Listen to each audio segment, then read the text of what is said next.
Hi, I'm Esra in Australia. Ramadan Kareem. Assalamu alaikum. My name is Adil. I live in the United States. Wish you all a blessed Ramadan. Hi, I'm Sitara from Istanbul. Ramadan Kareem. The Islamic holy month of Ramadan is here.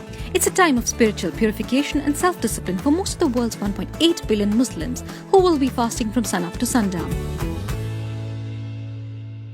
But with the coronavirus pandemic, stringent lockdowns in place, public and religious gatherings prohibited to enforce social distancing, it's quite obvious that Ramadan 2020 will be different. The essence of Ramadan lies in fasting, communal prayers, charity, the bustling Ramadan bazaars, family get-togethers and sumptuous meals. But this year, some of these rituals and traditions are off the table for Muslims. For me, it's going to be the first time ever to spend Ramadan at home and all by myself.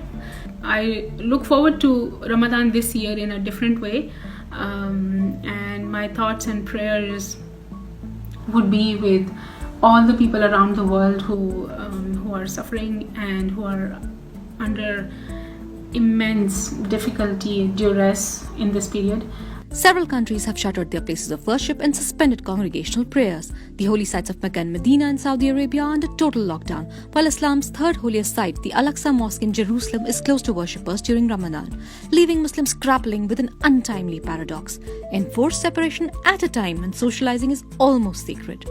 This is the month we all look forward to. The prayers at the masajids, the get-togethers with family and friends for iftar and so on.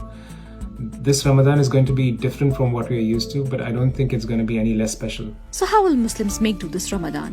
Fasting during Ramadan is one of the 5 pillars of Islam. Those who are able to fast abstain from eating and drinking and sexual activity from dawn to dusk. For many, this part will not be affected by COVID-19. In fact, it may actually be easier for people to stay at home and fast. But people will have to let go one of the main traditions of Ramadan, the potluck iftars. Socializing and sharing meals while breaking fast with extended friends and family is a big no. They will only be limited to the closest of family members, and the famous Ramadan bazaars have also been cancelled. But Ramadan is not only about family, friends and festive feasting. For Muslims, it's a time for self-introspection, strengthening one's faith and getting closer to God through prayer and the recitation of the Quran. It is the month of the Quran, so I'm looking forward to learning it together with my family. Inshallah, we plan to stay up for the night prayers and pray together for peace, good health and happiness for people across the world. COVID-19 has cast a pall on another key practice in Ramadan, the nightly Tarawih prayer. Each night, worshippers gather in large numbers at mosques for communal prayers, as it is believed to yield greater rewards.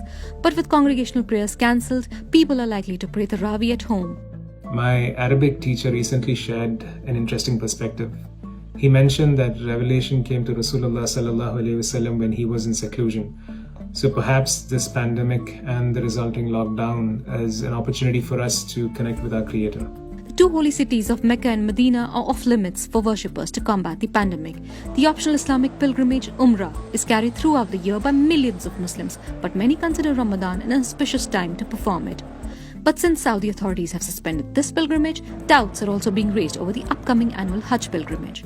I anticipate that we will work on our self-development in terms of our religion, our goals, our priorities, and just utilise the time we have on hand to spend with our loved ones and to work on ourselves as people, as part of the world and the community.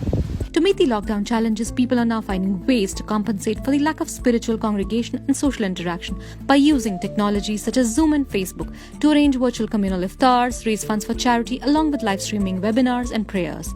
The World Health Organization actually encourages using digital platforms to avoid social meetups.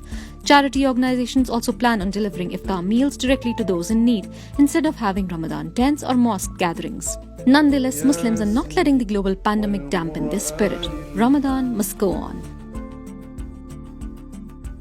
But maybe this is our opportunity to focus on what really matters in Ramadan.